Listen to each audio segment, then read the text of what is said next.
Hey folks, it's Sam here, and as you can see, we're going to be talking about the full moon in Gemini on December 29th. It's coming up. It's in the nakshatra of Ardra, so we're going to be talking about what the full moon is, those qualities of the full moon, those qualities of Gemini, right? Crazy Gemini, those qualities of Ardra, which is related to Lord Shiva, and why Ardra is related to Gemini and that section of the zodiac, very important section of the zodiac. And, how we're going to finish up 2020 and as we head into 2021. So you see, here's the chart right here. And so we're going to talk about that stuff. But I also, again, one thing I did want to let people know still, we're right at that point now with the 2021 forecast. If you haven't gotten it yet, haven't signed up, go ahead and do it. The first big shift is coming in the next few weeks. There are these 10 important shifts that you've got to know in 2021 that are going to be really helpful for you to understand. Last year I did it in 2020, and all the stuff we dealt with COVID and lockdowns and all that was clearly seen at the beginning of the year, talking about, when we had Saturn go into Capricorn and then Jupiter and Mars, and all of this energy piling up in the early part of the year through the summer, and talking about there was a long Mars transit through Pisces and Aries, talking about the potential unrest and whatnot. So again, it was clearly shown in 2020, and so as it says, be prepared in 2021, the 10 shifts you must know. First one is coming up January 12th, new moon in Sagittarius. So again, that's going to be in 2 weeks after this full moon. So again, that's why I do these shifts. Today I'm going to be talking about that full moon that precedes the new moon. But as you can see, that new moon is coming up here. And again, that's the first big shift to know to set 2021 up. Then time to concentrate. All these planets are going to be piling up in Capricorn. Then we have an exalted Venus coming up. Really talk about that in context. Then Jupiter moves into Aquarius, so social inspiration and hope. Jupiter's going to move through Capricorn pretty quickly by April. Early April, we're going to see a big shift. Again, 2021 is going to be, it'll start off pretty rough, as, the next few months would indicate, but it's going to improve again, and, we're on the cusp of some big things. Then we have some really powerful Mercury retrograde cycles in Gemini and Taurus for about 3 months, from April into the middle of the summer. Then we have another one down here from the end of August until November, another powerful Mercury retrograde cycle. Then we have some eclipses, Jupiter retrograde, and then the end of the year we have a lot of concentration around in Scorpio themes because of the eclipses there and Mars in Scorpio. So again, take me up on that offer. It's a great opportunity to, to be prepared for 2021. So, without further ado, this is where we're going to talk about the upcoming eclipse, the upcoming full moon. See, we got a couple people here. Juan, how are you, Juan? Nice to see you. Juan says, many blessings, Sam. Many blessings to you, Juan. Juan's a student, studied for many years, 7 horses. Thank you, Sam, for your updates. Hotter, hotter, Mahadev. Mahadeva. Mahadeva. We're in a Shiva mood today, right? Doris Stella says, wishing you all the best in the new year. For us all, right? May we all have the best in the new year. That's right. It's going to be a good year. Again, we're in the place where we're in, but we're going to start turning the corner. And as I said in my updates a while ago, even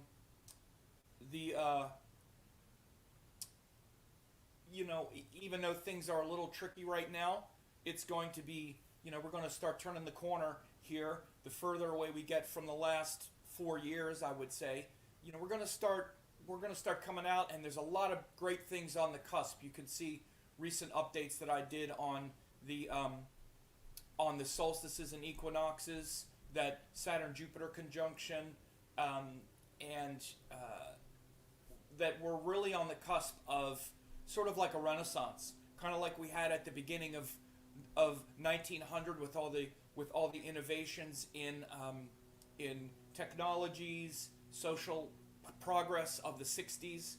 These are things. The current Saturn-Jupiter conjunction that we have here in that we currently have. Actually, let me share this again. See this current Saturn-Jupiter over here. This is the same one that happened in 1900. Again, that seems like a long time ago, but it was really a time of great innovation and technology and progress. This is when we first started flight. Literally, we started flying.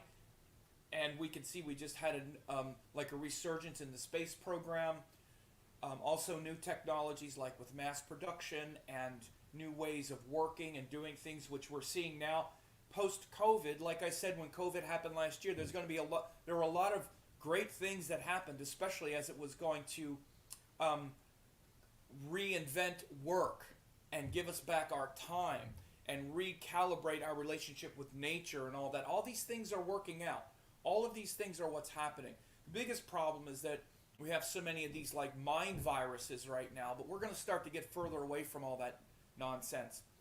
But we're on the cusp of so much great progress, like the progress we saw from 1900 to 1910 with these things like the space, like the flight programs, the Wright brothers and whatnot, and then new ways of working, and the 1960s with all the social movements, and again, the sort of Kennedy era in the U.S. and in the world. So there are definitely good things ahead, but we always want to be, keeping our eye vigilant to what's going on.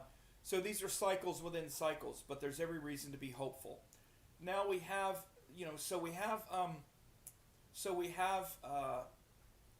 this full moon is happening here. You see December 29th, 2020. The sun is in Purvashada, and the moon is in Ardra. Let me get the exact... sorry. One second. Make this hours. Move this up. Okay. So we see it's about right here. Yeah, this is about the exact. So we see sun 1444, moon 1445. So this is the full moon exact opposition. Now Ardra is where the plane of the galaxy runs. And of course, this is based on the sidereal zodiac, the Near Ayana Chakra in India. Ayana means solstice and Near means without. So India always based their calculation on the zodiac is Near Ayana, which is without the Ayana, without the solstice added. The sky in the calendar is Sayana with the solstice. It means all the stuff that moves with the solstice is grouped in one category called Sayana, and everything without it, which is the sky, is Near Ayana. So this is Near Ayana Chakra, which is nakshatra based, and then the Rashis align with the nakshatras. So when you do that and you start the zodiac here with Ashwini, and Aries starts on Ashwini, then by the time you get to this point in the sky, you have Gemini or Mithuna and Ardra Nakshatra, which starts at 6:40 Gemini and runs until 20. So that section of the sky is related to Lord Rudra, which is the fierce form of Shiva. In the Yajurveda is when he first shows up. And it's as part of Gemini or Mithuna that is about challenging convention. Gemini is it's quite a different sign in Vedic and in Indian astrology than it is in Western astrology. There are a few of the, most of the sign characteristics or archetypes are pretty similar. Aries, Taurus, most of them are pretty similar. Gemini is probably, there are a few that are much different. Gemini being one is quite different. Aquarius is another where, again, the Western, if you've grown up as a Westerner and you're like, okay, well, it's the same signs. Yeah, it's the same signs, and they have generally the same notions, but there's a whole different emphasis. And the Rashi, or the sign of Maituna, the word Maituna literally means intercourse or sex, sexuality. And it's the most sexual sign. It literally, the word for Gemini is sex. That's literally what it means. And it's two adults. It's a very feminine woman and a very masculine man. That's what Gemini is. It's not two little kids playing, which in Western astrology, Gemini is two little kids playing. Oh, playful, play like little kids. That's not really the nature in Indian astrology. Two little kids don't do Maituna. That's two adults. And it's the most involved and engaged that two adults, get involved in. Very intimate, powerful connection is through sexuality, through sex. So the word literally means sex. And what's being conveyed with Gemini, again, if you just look at sex in a general way, it means one thing, but when you look at the two symbols of the very feminine woman playing a musical instrument, very refined, aesthetic, like the sort of archetype of Venus in a worldly sense, worldly sort of beauty, and then a man holding a club. So a woman holding a musical instrument and a man holding a club. You see this full range of possibility of what's going on in Gemini. And Gemini is the kind of sign, when things are in Gemini, that is really looking for that refined aesthetic and like sort of beating on things with a club until you get that refined, until you get to the refined part. If you want to look at it like that, that's a good way to look at it. And Gemini, the sign, and you would say people who are Gemini or planets in Gemini or whatever, have much more of a comfort level with the woman playing the musical instrument, because that represents Venus. Underneath it all, Gemini is very much the heart of an artist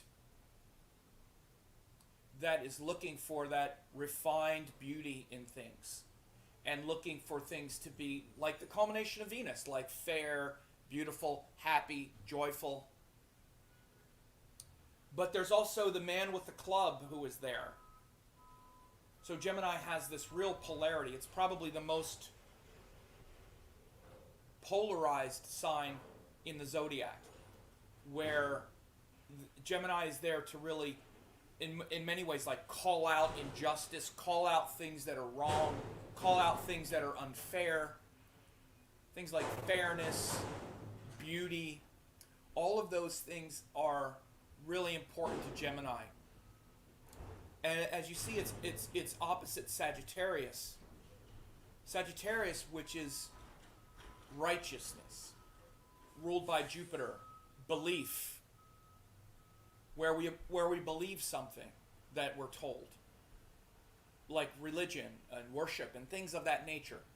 And again, in a good sense, right? We all believe something. Whether you want to say, oh, well, I'm not religious, well, I don't have beliefs. We all have beliefs. We all have a philosophy that we believe. Even if your philosophy is, I don't believe in any of it, that's your philosophy, that's your belief. People who would say, I know atheists have a hard time often saying, atheism is not a belief. And they're so strong in their belief that atheism is not a belief. A lot of thinkers who I really like, for example, someone like Sam Harris, if you know who he is, he's a modern thinker. And he loves to just denigrate religion, and he'll just pick the easiest part to make fun of. Well, God's not an old man in the sky, blah, blah, blah. So no, I don't believe in all that. So yes, I'm atheist. And he'll cling to that most sensationalized mockery of the symbology of religion to downgrade religion. And he'll rebel against the fact that atheism is still a belief. It's like a religion. It's just in reverse. But there's really no way to deny that that's what a belief is. Even anti-belief is belief. So this Sagittarius is where we have the sun. We have Sun and Mercury in Sagittarius right now, and it shows that right now we're very much in our philosophies about things. We just had Jupiter going through Sagittarius. We had Saturn going through Sagittarius. We had Ketu, the South Node, going through Sagittarius. So there's a lot of this Sagittarius energy right now where we're really questioning our beliefs, and we need to question our beliefs. And this is, a lot of what's going on right now. As in many ways, we're sort of moving on from a lot of our beliefs because, again, Jupiter has moved out of Sagittarius into Capricorn. One of my big predictions for the recent election was that we were going to really be looking for hope and following and looking for things to be more hopeful and what we believe to be right and true and proper and correct when we all went to vote here in the U.S. It was a Jupiter in Sagittarius election. And then Jupiter was going to move in Capricorn, and we were going to get down to more fundamental effort and putting those beliefs into practice, which is where we are now. And again, it's great because Saturn is also there, which gives the power to do that because he's in Capricorn. But right now, again, since the Sun and Mercury have gone into Sagittarius for the last 12, 13, 14 days, since the last eclipse, remember the solar eclipse we had on December 14th, like the next day, the Sun went into Sagittarius. So since then, we've been saying, okay, what do I really believe? What are my beliefs? What are my hopes? Opposite that is Gemini, which is saying, look, this is a full moon, and this is the tension between Sagittarius and Gemini. Gemini says, I don't care what you believe. I don't care what you believe, what gives you hope. Here's the truth. Here's the truth. And I'm going to beat on that truth with a club until we get the most refined, truthful, beautiful, aesthetic, humanistic version of what's real. You can have a lot of beliefs, but what's real? And what are the facts?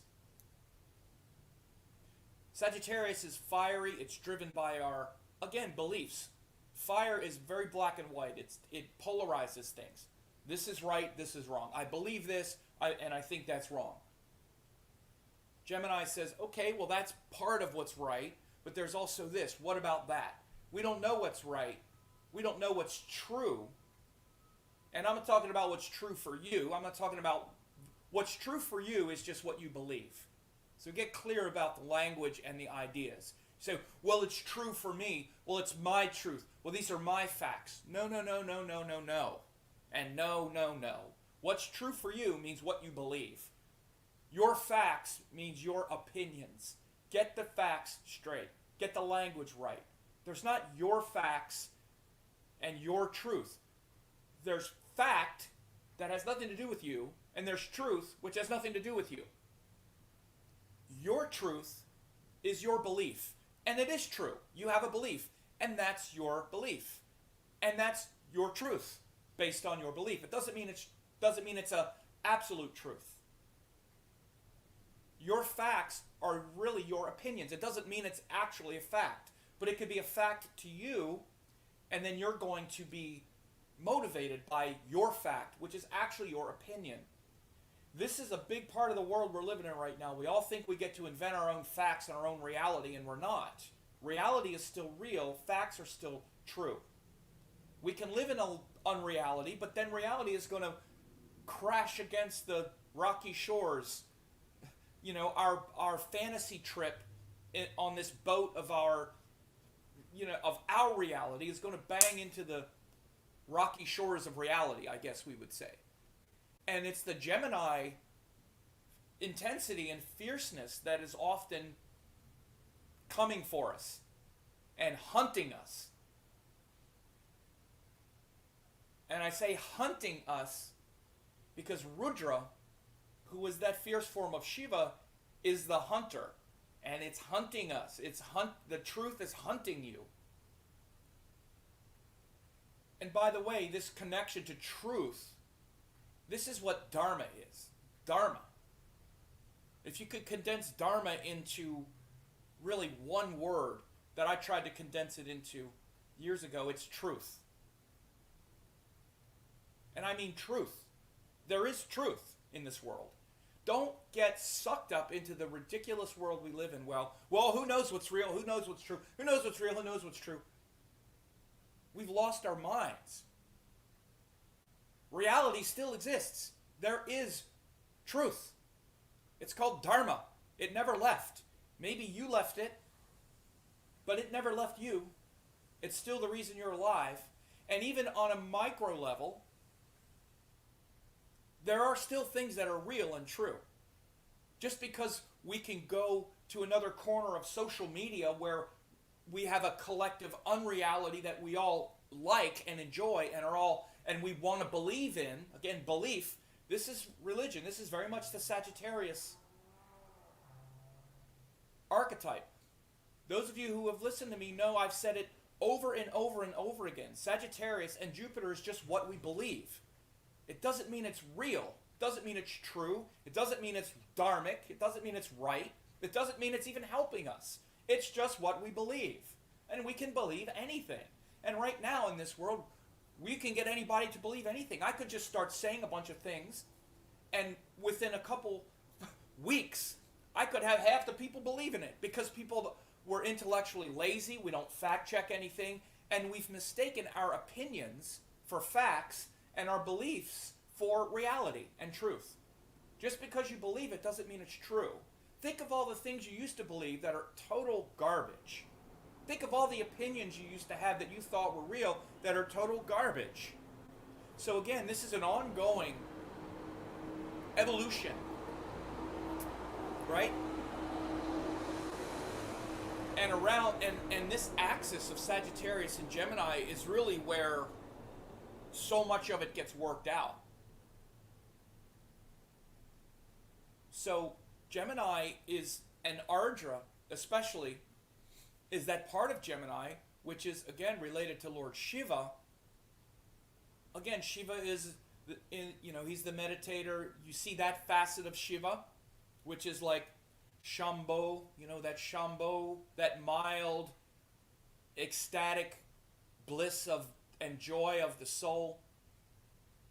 We see him often in that form, in that, Rupa, that form. We see him in the dancing form as Nataraj. You don't often see him in that Rudra form, which is like fired up about the truth and ready to destroy and lay waste to things that aren't true and aren't real. No matter who it upsets. Screw it. I don't care who it upsets. And that's what we need to have the courage now to see those things. This is what's coming forth with this full moon that's coming, and with a lot of the things that we see in the world right now. This full moon is really bringing a lot of those unrealities crashing down.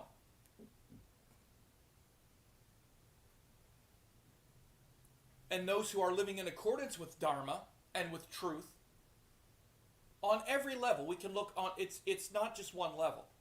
Like I could give an example about the politics or the government or the things we see around us. That's one level. But then there's the Dharma of all of that. The more we're seduced and lost in all of that unreality, the more we're disconnected from a higher reality, which is beyond all of that. And then whatever level we're related to that Dharma or the truth that's beyond all of that, like let's say we have this idea that, okay, well, that's just politics and that's just this, and the real purpose of my life is to do my spiritual practices and all that. Well, that also has a whole fantasy world attached to it. oh, because I'm spiritual and I have a guru and I do this. And we have a whole fantasy world attached to that. Because I'm doing my practices and this, okay, this is my belief and my dharma now related to all that is I believe I should be doing this. Okay. And it always is an upward spiral until there's enlightenment. We're never done. And we're done when we're done. And the point of being done is very far away from where we are, no matter what level we're at with all of this. And so the Gemini-Sagittarius dynamic is this, in many ways, understanding and figuring out what is real, what is true, and then, again, Ardra is happening within Gemini, and then adjusting and saying, okay, and Gemini, again, it's ruled by Mercury. Mercury is really the most skilled of the planets. Mercury is not attached to being right or wrong. It wants to be, I mean right or wrong as far as beliefs are concerned. It wants to be correct and truthful, which means if I make a mistake, like even if I make a mistake, if everything I've ever said has been mistaken, I'll come out and say it was a mistake. And I'll say, yep, I got it wrong.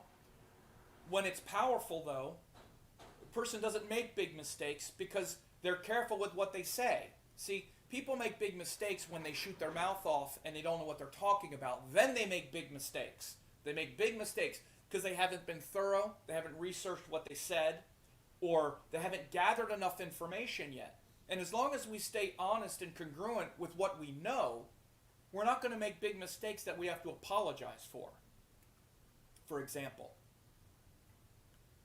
Again, this is Gemini power, and with Ardra being this energy that wants to,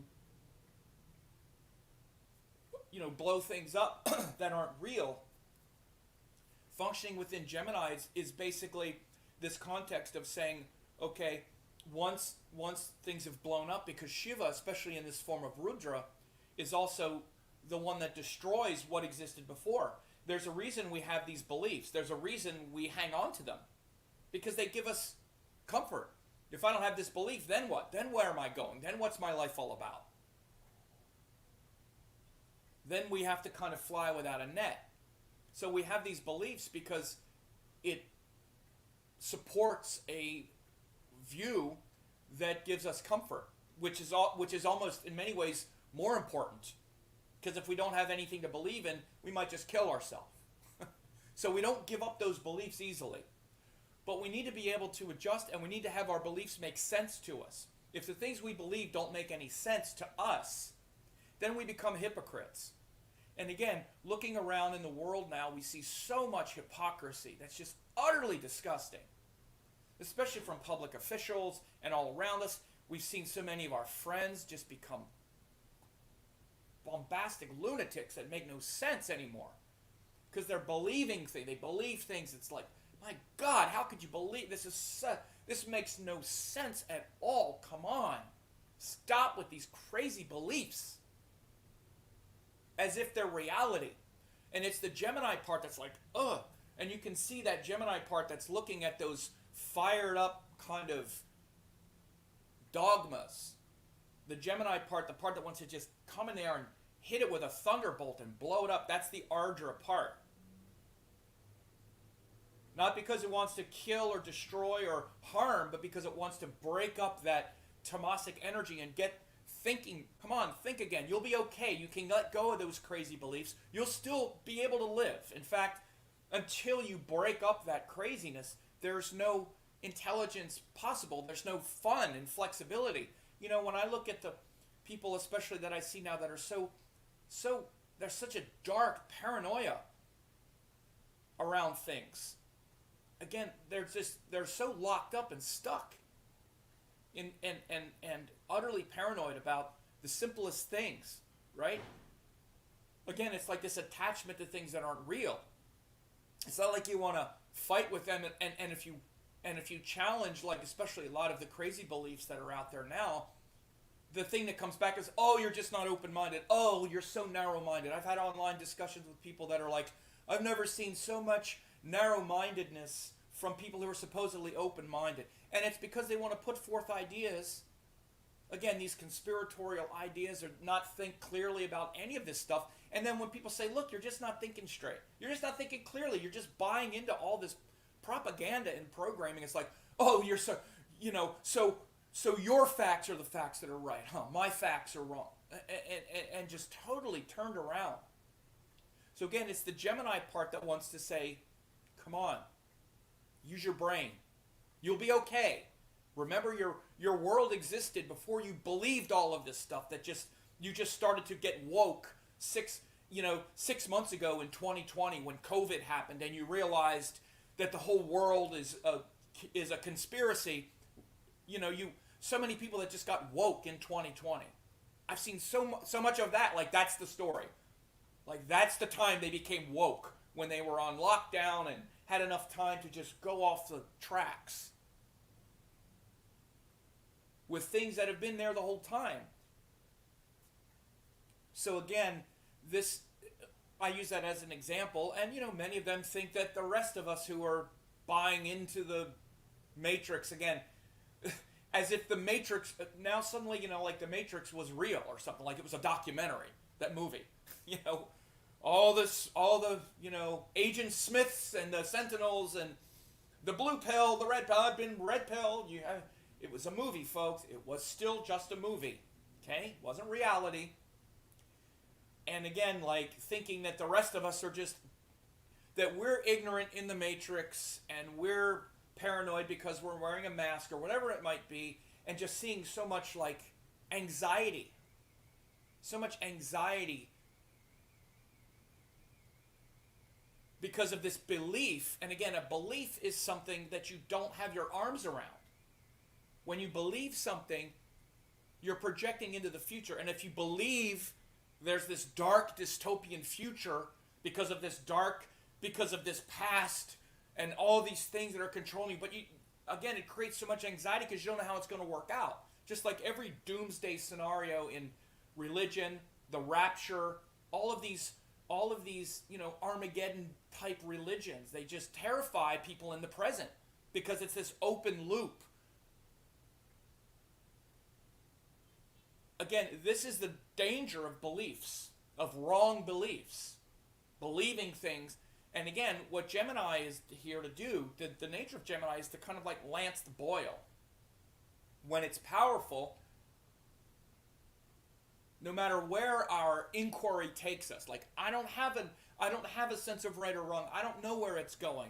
All I know is I want to know what's real underneath all of this, and I want to bring pressure to all of these things that I've been told to believe. Okay, if Q is real and QAnon is real, why is all this stuff wrong now? Why has none of it happened? Huh? Why has none of it happened? Simple question, for example. Okay, well maybe that's not real. Okay, what would my life be without that? Probably, wow, thank God I was wrong about that, and move on. And again, that's the nature of Gemini, is to go, well, I was wrong about that, okay. Boy, that's kind of weird, or whatever. And move on. We make mistakes, we mess it up, whatever it might be, and we move on. So again, this nature of Gemini is to be intelligent, to not be attached to our ego and our identity. And again, beliefs and whatnot are big identifying factors. Fire is very, like, where the sun is, this sun in fiery Sagittarius, fire is very much like me, my beliefs. I feel this way. I'm going this way. These beliefs give me a direction, give me a purpose, a focus. I know who I am and where I'm going. That's very much fire. And Sagittarius is that fire of our beliefs that give us a trajectory where we know where we're going. When you introduce Gemini and air, it's like, well, now I don't know who I am so much anymore. So I'm not sure where I'm going now.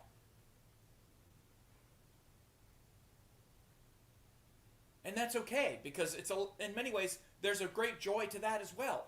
Because when there's me and I know where I'm going, then you also have to hold that up. You now have to defend that. You now have to, especially if you're proselytizing it and you're putting it out there and you're trying to lead the masses. We got so many leaders now. Everybody's a big leader of everything.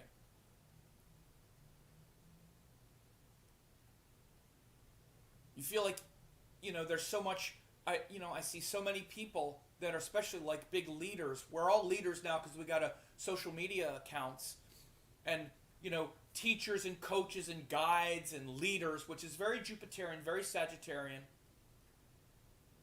I've watched over the last few months, frankly, especially as the election turned a certain way,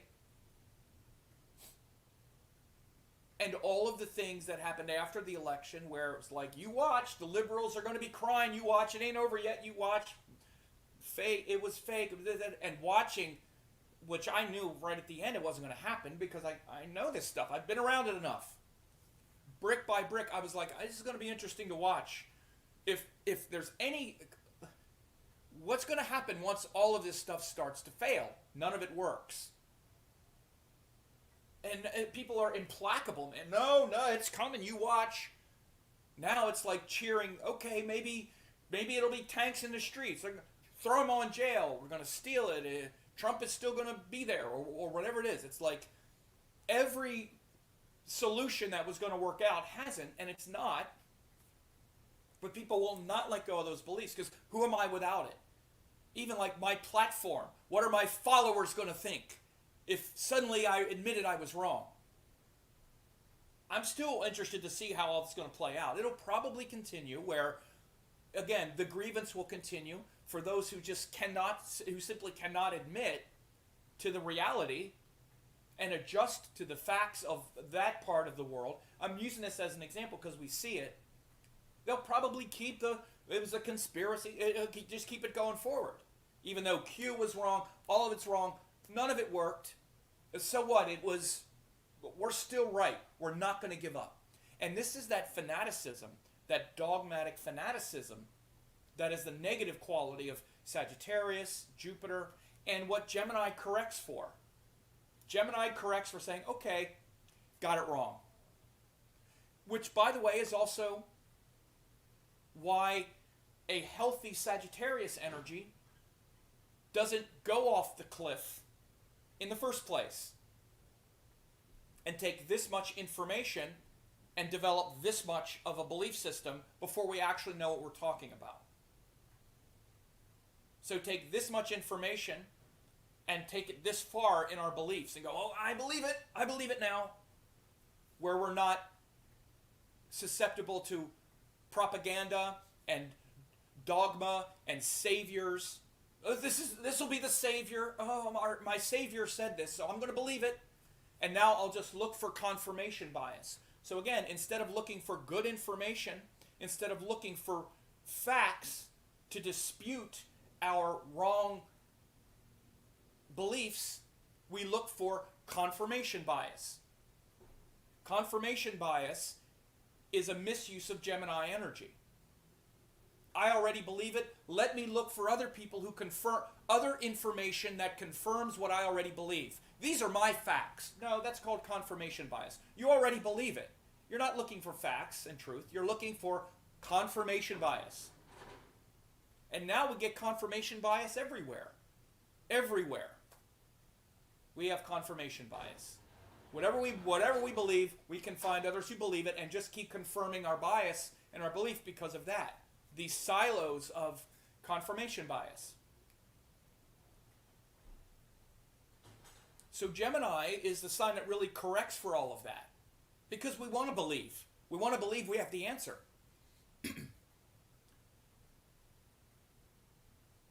So notice how big these themes are right now. Hang on, let me take a drink.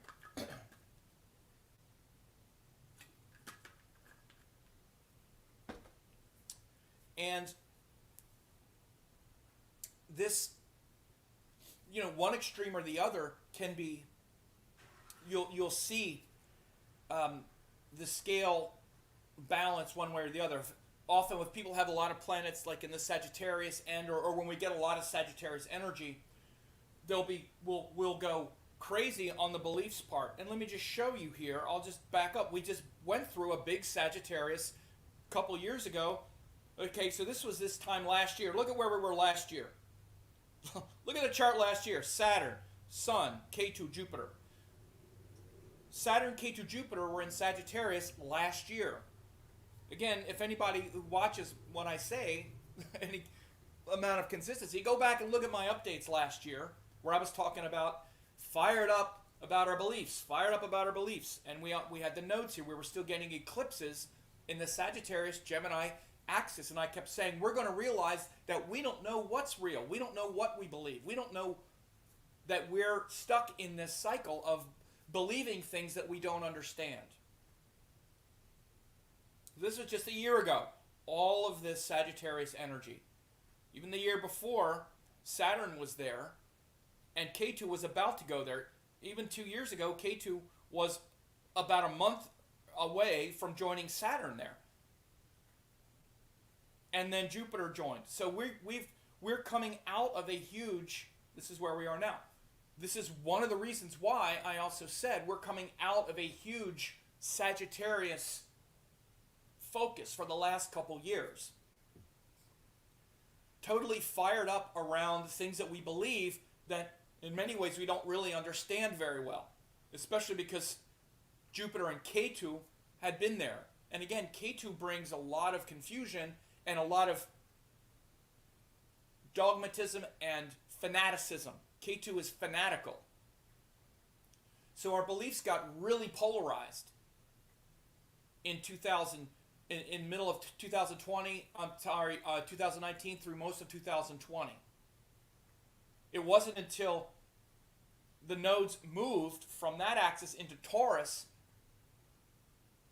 in September that we started to shift out of that. And again, this was also a big part of why I predicted the election, that we were going to start wanting more stability and getting so out of our fanatical beliefs. So again, this is also why I say we're going to be moving further away from all of those fired up beliefs as we go forward in 2020. And again, I just want to put up here that you can get this, I have this forecast here that you can get where I talk about the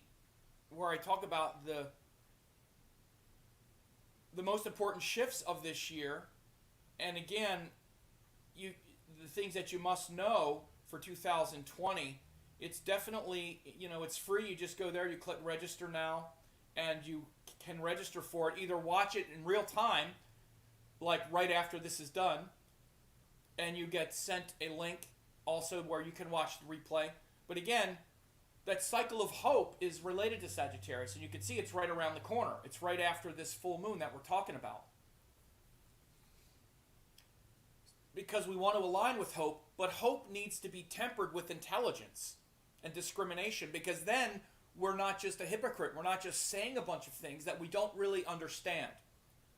Again, time to concentrate. All those planets in Capricorn are also going to be big this year. So, again, you want to avail yourself of that. I do these things for free because I like to get calibrated with the new year, but then I also want to share it. So, again, we're here now. Gemini is there to provide this neutral mirror. It's this saying, I'm going to sit here and just reflect back and sort of contrarian. Now, you might ask, why is Gemini Matuna? What does that have to do with sexuality? Like, why sex? Well, sex is a very deep engagement, and it just shows the deepest, most intimate and most intense exchange of energy. By the way, Gemini also is sexual in that regard, physically and whatnot, but it shows that love of really deep engagement with people and with ideas. And with Gemini, they go at it in a kind of both a very brutal and a very artistic and elevated way. Gemini could be the most brutal and vicious against things that are wrong, but not against the people. It's very much a humanistic sign. Can make a lot of people angry with the way they call out facts and truth, and they don't. It's Gemini doesn't care about the feelings. It's like, I don't care how you feel. This is still real. If you don't like it, too bad. You need to be beat over the head with a club until you get it. It's wrong. I don't care if you like it. And even saying that, it doesn't mean I don't care about you as a person. In fact, it's because I care about you as a person that I want you to not be feeling this or doing that or whatever. Now, again, that can be a mistake and that can be abused as well. It doesn't mean Gemini is always right. Absolutely not. Because the Gemini part, there's a Gemini part of that whole equation that I talked about before, which is every person who has these beliefs thinks those beliefs are backed up by the facts. But again, like I said, the sort of counterfeit version of facts is confirmation bias and opinions and other kinds of things. They can look very similar. Opinions look very much like facts.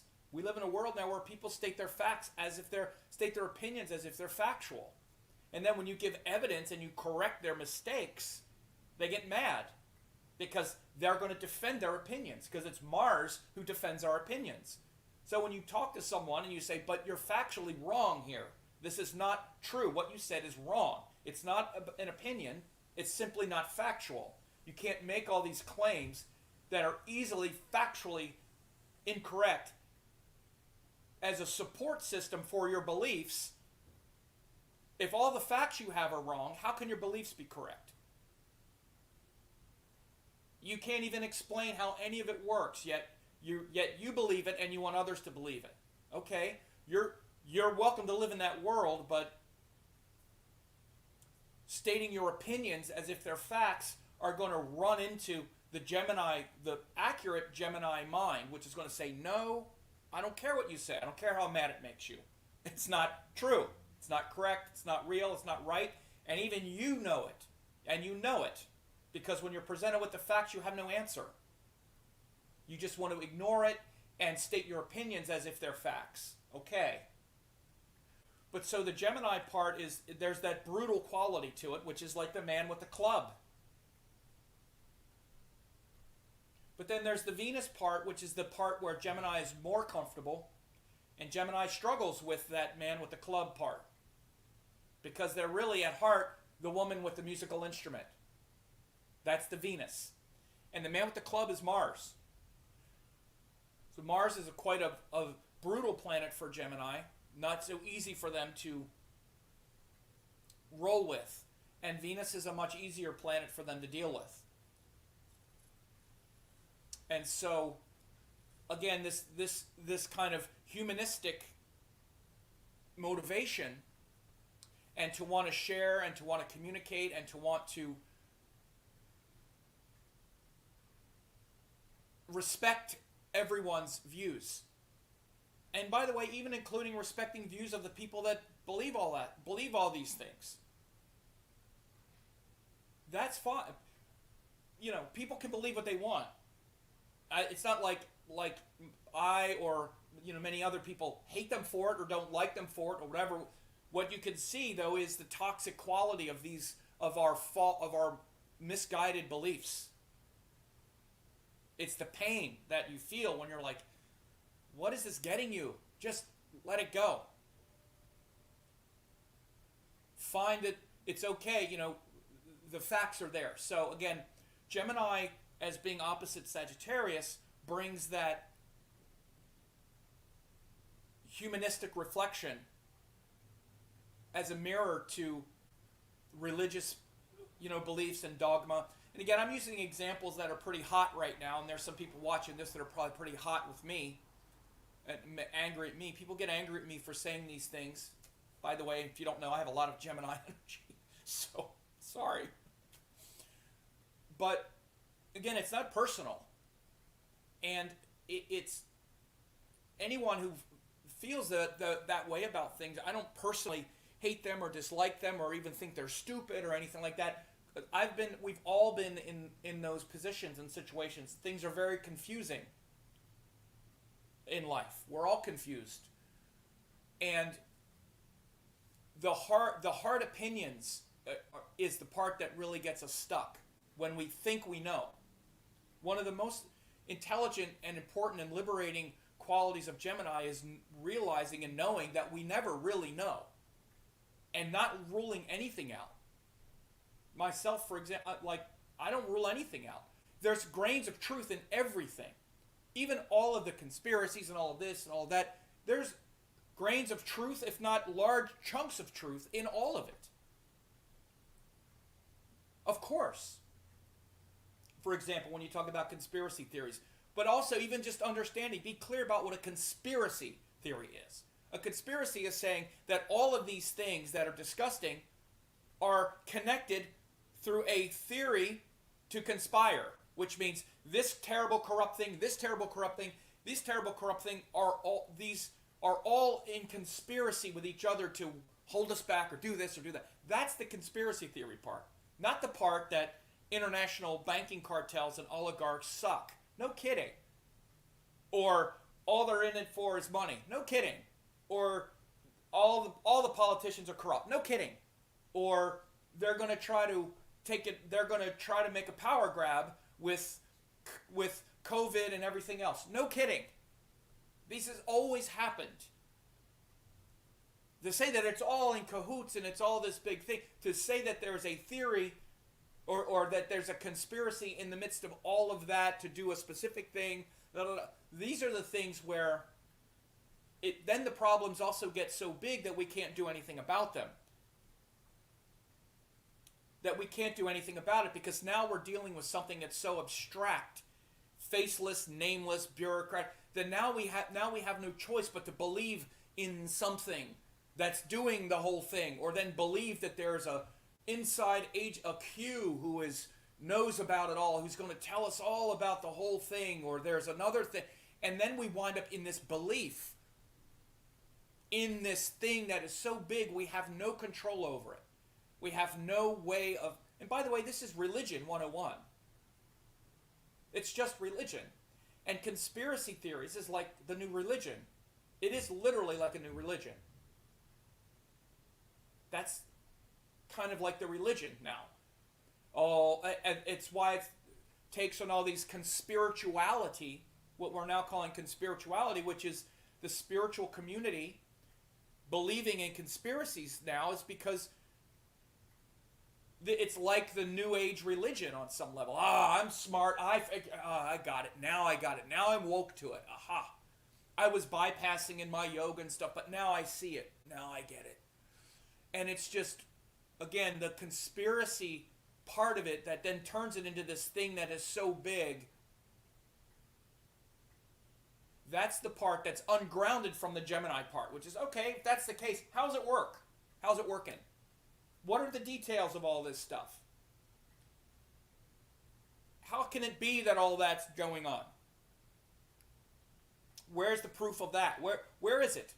Okay, if it shows up, all right, I'll believe it. And I'm looking for it, and I notice. By the way, I track all this stuff. They don't call Q as in Q anymore. He's 17. 17 now says this or this or that. I watch all of it. I look at all of it. And I'm looking for some evidence that makes any sense around all of this. Especially because I've been watching this stuff since the mid-'80s. And none of this is new to me, as far as that, wow, international banking has been corrupting the world forever. Or, theocratic, philosophical, money systems around the world. Or this has been going on forever. And I'm not saying it makes it right. But now the part that is different is we have, again, the ability, everyone can be an influencer with things like social media and algorithms and confirmation bias and siloing of information to just create a perfect storm of misinformation, disinformation, and propaganda now. Social media is the greatest propaganda tool we've ever had. So anyway, I'm talking about these large themes because, again, this is really a big part of where we are after this. We're still coming out of the recent eclipse cycle, which happened with the sun in Scorpio and Jeshta. Now, again, the sun goes into Sagittarius, and it's Gemini's opposite. So this big focal point right now is on this reflection and the challenging our beliefs. And insisting on facts. Facts. Not believing some guy on the internet, including me.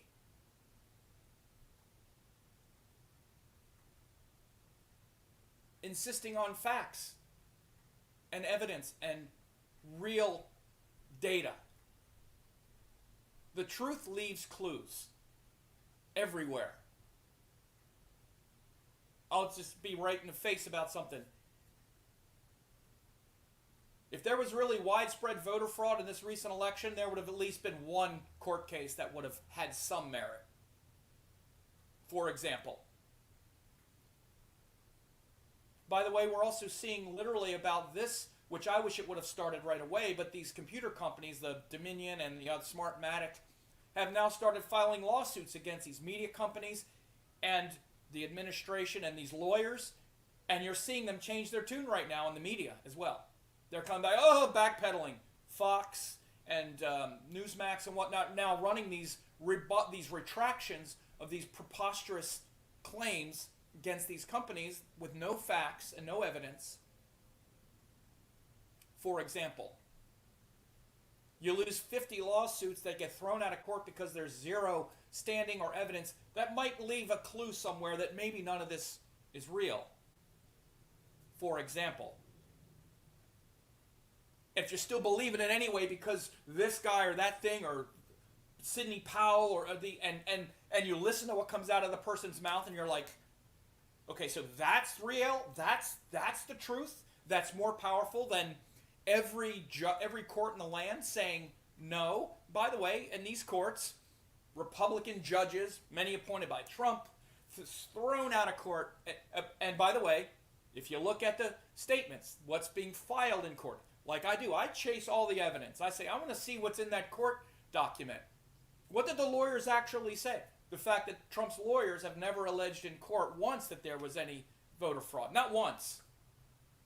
In one document have they alleged that there was fraud, because if you go to a court and say that, you're subject to sanctions. You can say it in the media all you want to drum up propaganda and get confirmation bias to the people that already believe and turn it into some big money-making grift or whatever you want to do. There's nothing illegal about that, at least not yet.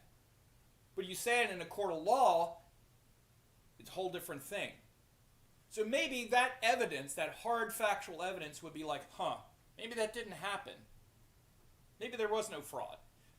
Especially considering the fact that since on the heels of this fraud allegation, there's been a couple of $100 million raised in a kind of slush fund, and people are making money.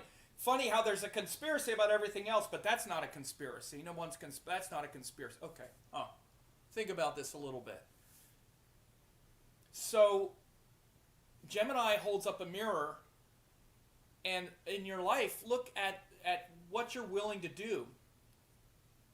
How fierce you're willing to be to hunt for the truth. Again, Ardra, the nakshatra of Ardra, Ardra is the hunter that hunts the truth. And that truth is hunting you. It's hunting you. Maybe it hasn't gotten you yet, but it will. Dharma, the highest reality, the highest dharma is that underneath and behind all of this, there are facts, there is truth, there is reality. And your nature is beyond this world as well, beyond just beliefs, beyond just kind of fanatical projections and beliefs. There is truth. And the real power of Shiva and Rudra and Gemini even is to be able to exist in that space where there isn't certainty. Where you don't need some belief to cling to in order to feel safe and at home. And it's related to the throat chakra, where there's mantra and there's space and there's freedom.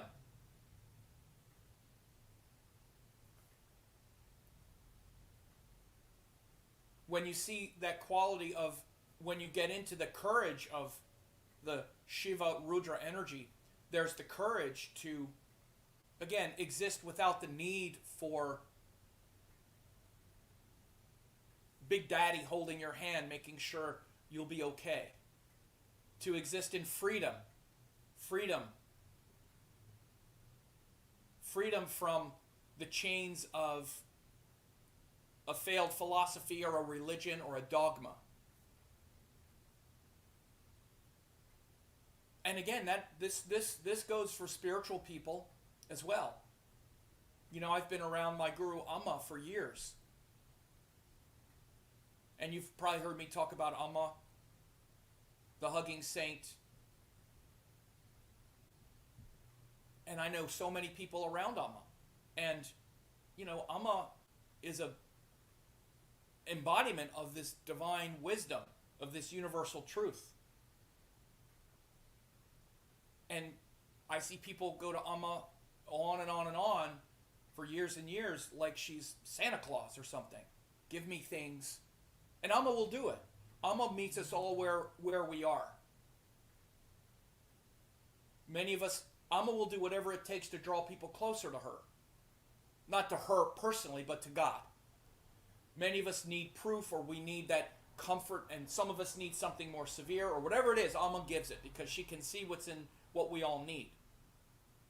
Again, this isn't my belief. It's watching the being for 20 years and also being in that field and experiencing it, which is another great quality. The quality of Gemini is, I don't believe anything. I want to experience it. I want to try it for myself. Don't tell me what to believe. Let me figure it out for myself by my own experience, and then I'll know, because I will have gone through it. But it's not just that people believe in things now like conspiracy theories or whatever. Let's say that you say, okay, I understand that's not really the nature of the world. I have my teachings and my guru and this and that. These are my beliefs. This is my belief system. Is I believe in Amma, or I believe in this. Look, that's better. But Amma will shatter that belief as well, as much as you're ready for it. She'll shatter your beliefs as much as you can handle it. She'll do it in the right way. I'm not Amma, so I do it in a very brutal way. I have Gemini, so I take the club out and hit you over the head with it. That's why a lot of people don't like me. And I care, and I do care, but I also don't care that much. I care, but it's the trade-off I'm willing to make. But Amma will unmask herself as Santa Claus to you. She'll shatter your unreality that she's just something to be believed in. She's like, no, I'm not the point. You're the point. And so she'll do things to shatter those illusions, because that's a Satguru, that's a Mahatma. All I'm saying is that even with our spirituality in our own life, in my life now, I'm going through big shifts around my beliefs about who I am and where I am and all this stuff. We're always going through it. So it's not just, I use the things in the world as an example because we can see these things playing out.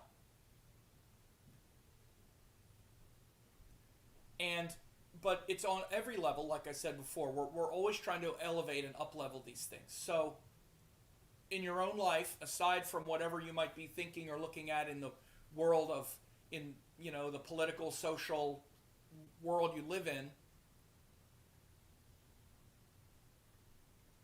is a time to challenge your beliefs. And that full moon in Ardra, and again, it's happening on the 29th, but we're in the cycle where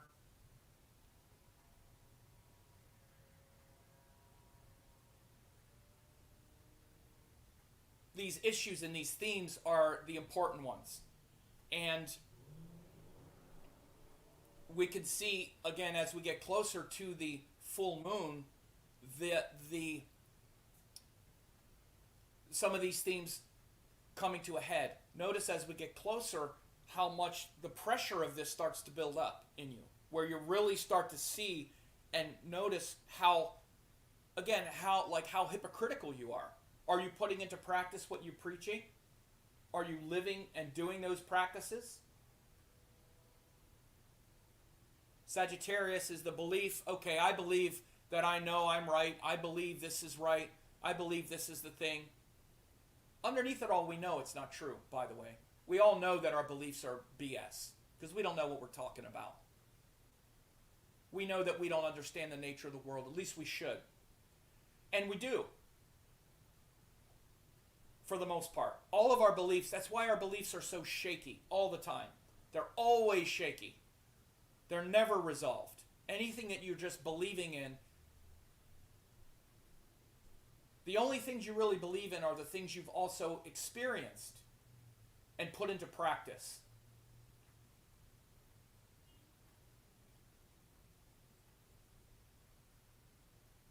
The things that you've put into experience are the things you put into practice.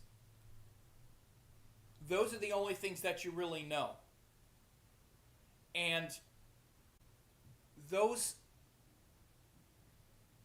what you're doing at that point is you're just affirming that the little bit of experience you have will lead to something bigger. For example, until you experience meditation and that peace and stillness that comes, until you actually experience it, and I mean experience like the ego completely dissolved and that realm of space within you, until you experience that,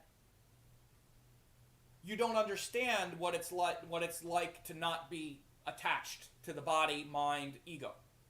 You don't know, because all you know until that point is the ego. And then when people will talk about meditation and stillness, it still refers to something in you that's more calm and peaceful. But until you experience that, you don't know that yet. And then once you experience that, that experience will then give your beliefs power. Because now, all of the things that have been said about liberation and moksha and not being the ego now has a root in truth and in fact, in facticity. The fact. And a fact is something you've lived and experienced. Now, it's a fact for you that you're not the ego. It's a fact for you that you are, in essence, the imperishable soul. That now becomes a fact because you've experienced it through body, mind, complex. By the way, that's why the first house is that Dharma house. Because everything that's going to be truthful is going to be an experience. Nothing else is real. Nothing else is truthful except what you experience. And until you experience it, it's not a fact. It's a belief. It's not Dharma. It's a belief about something. So when your beliefs aren't rooted in experience, you become a hypocrite.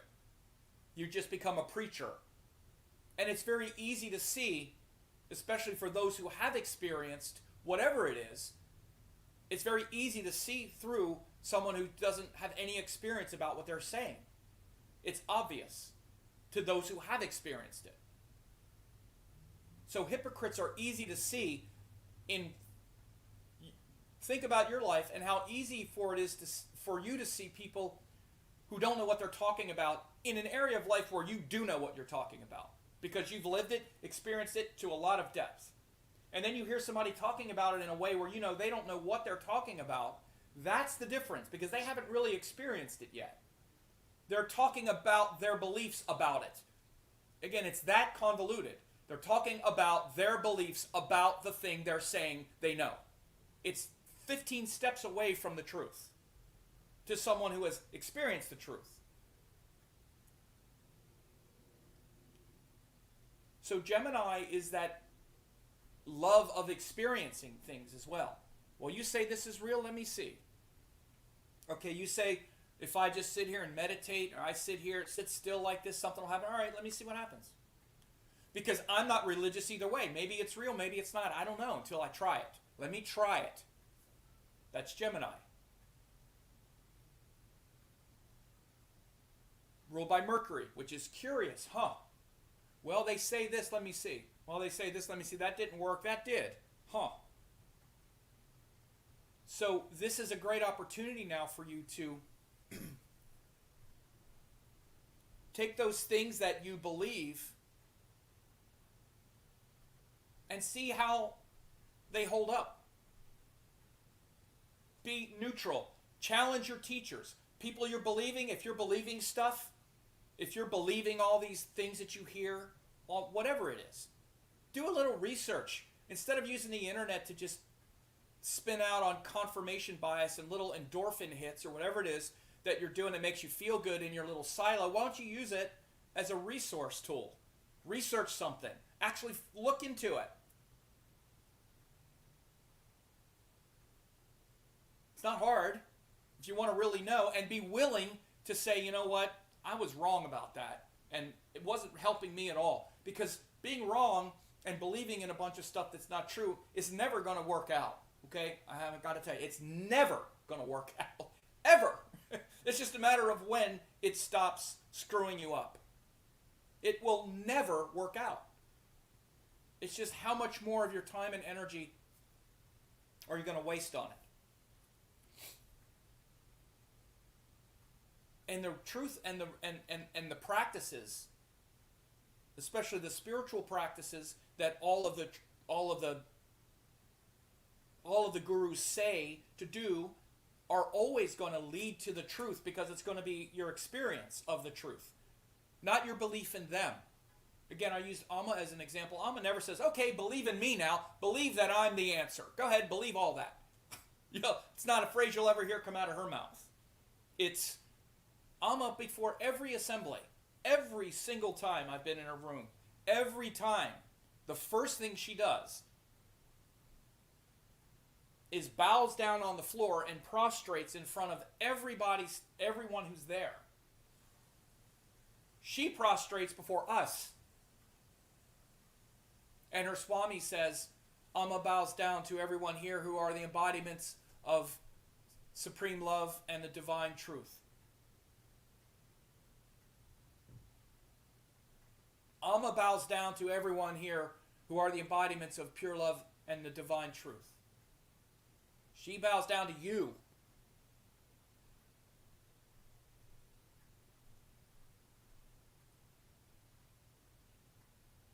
Amma never says to believe in anything.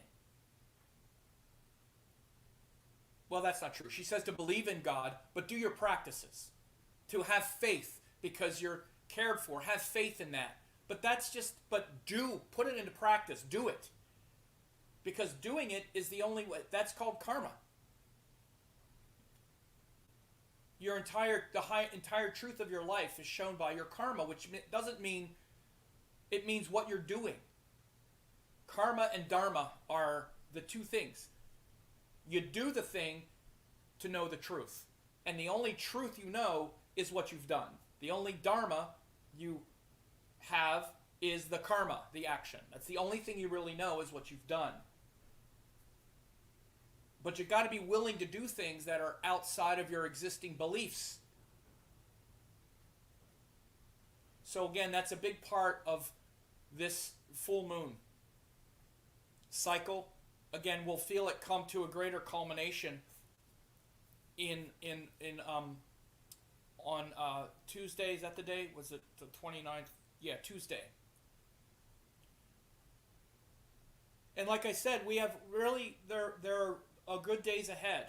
We're on the cusp of things shaking out. Again, what's coming up in the next year, I'll just show you. I'll put the link here again with the forecast if people haven't gotten it. But this, you could just see here, come on. You can see where things are going. So by the end of next month, again, by the end of January, we have all these planets piling up in Capricorn. But now watch this. Look at what happens. Boom. Look at this. Look at these pile-ups here.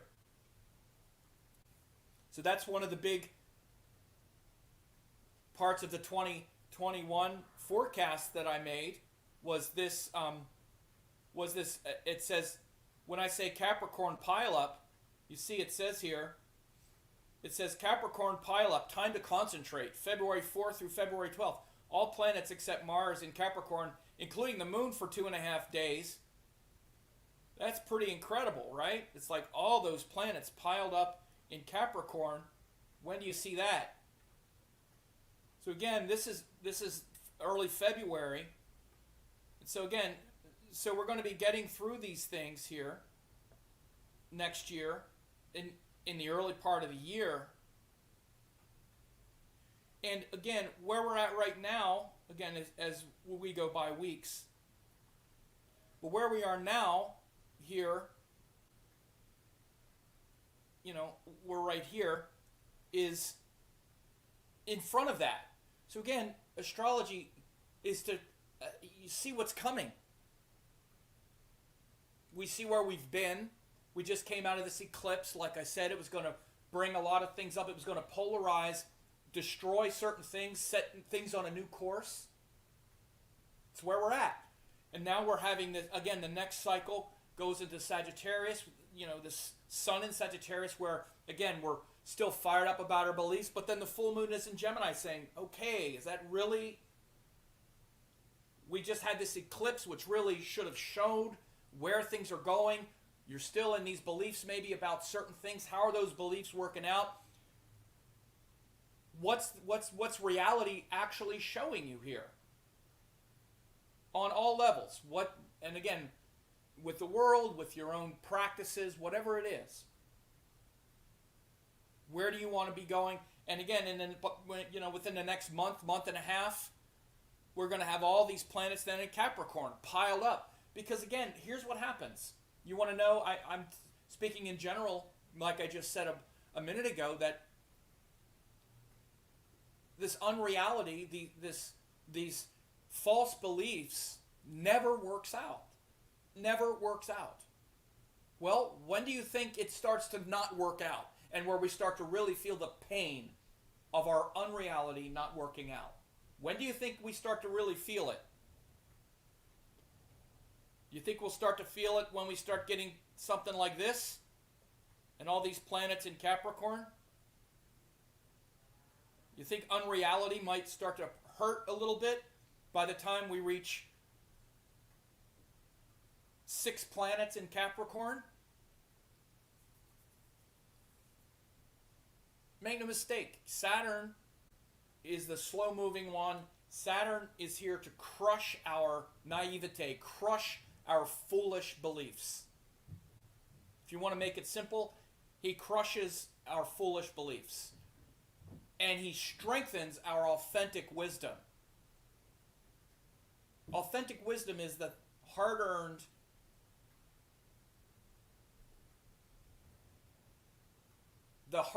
faith that comes through our practices. Like I said, like these gurus, like Amma says, all the gurus say, have faith and do your practices. Because when you do the practice, you have faith because you have the experience that this is real, that God is real, that the truth is real. And that gives you faith, an authentic faith, that the universe is benevolent. And that gives you wisdom. Because once you have that unshakable faith, you have wisdom. I mean wisdom, not belief in something that you don't understand. That's not wisdom. That's the opposite of wisdom.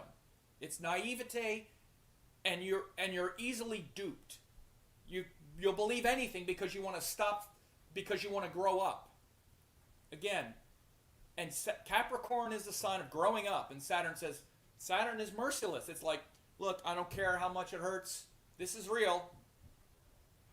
You've heard the messages now over and over and over and over and over again, and you didn't want to put them into practice. You didn't want to learn. You didn't want to aspire to the highest and listen to what the teachers told you. Instead, you even put them on a pedestal. You turned someone like Amma into a religious figure only. Now again, that's better, but even this is the kind of thing where people who put Amma on a pedestal as a religious figure, that starts to get pressured. with all that Saturn stuff. Saturn is going to pressure everything you believe to make you concentrate and put it into practice. And grow up about it. Grow up about it. Don't feel like you need to have some big answer. God will take care of me. Q is going to tell me the answer. This is going to be the answer. Oh, it's just in some dark world. Oh, God, I don't know what's going on. The pain of those things that we don't understand, that we believe in that we don't understand, is coming. So this full moon now, and this full moon cycle right now, with Jupiter where we're at right now, which is here, this is in a few days. As we're recording this now, we're here on the 26th. So this is where we're moving. It's like saying, okay, I need to start looking at these things with intelligence, humor, flexibility. Don't be so worried. Don't be so scared. Don't be paranoid. Don't be triggered. Nothing. Just breathe. Relax. It's fine. Have a little smile on your face. It's okay.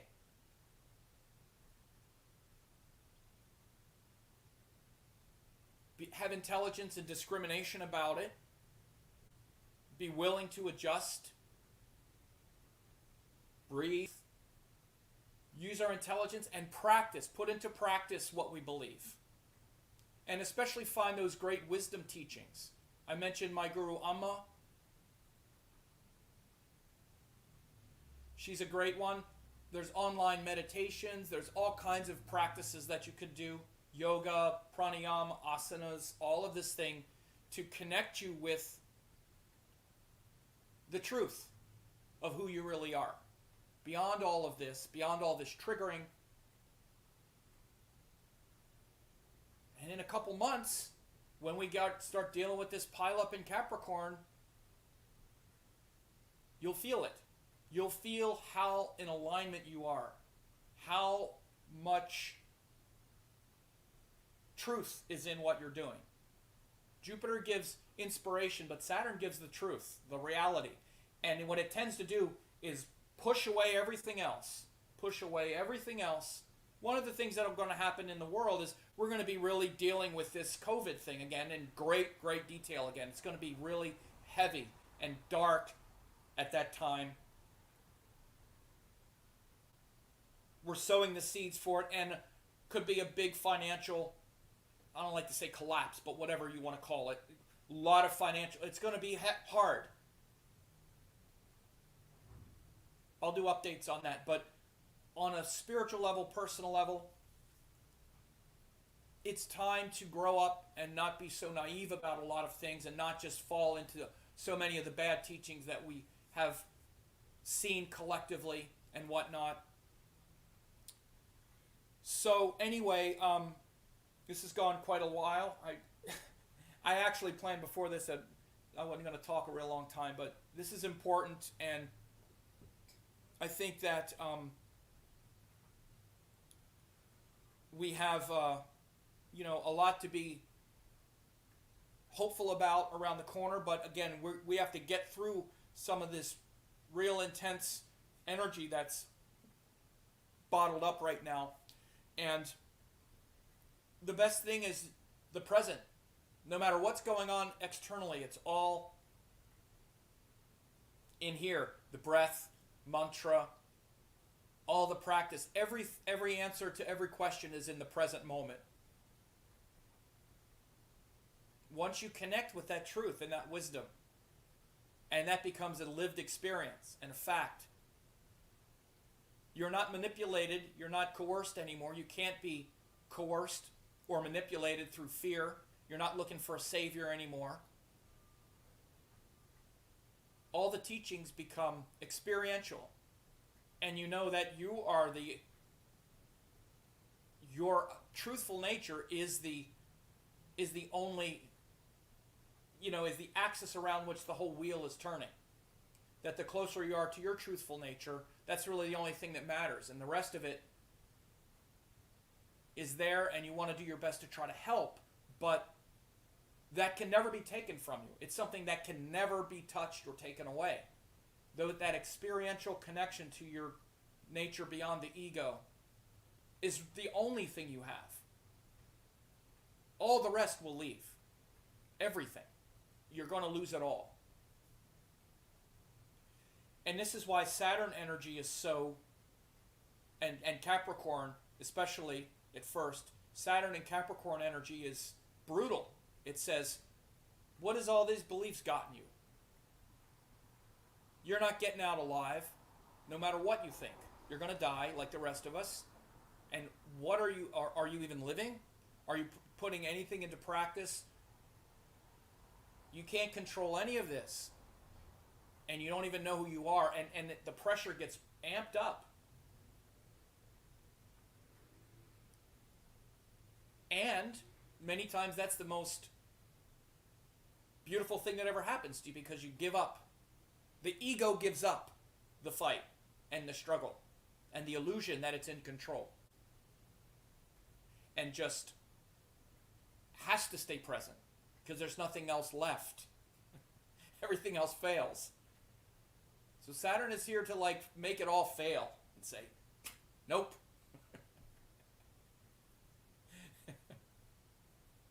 Okay. So we'll leave it at that. Here's to our divine failures. May they lead to the highest blessings.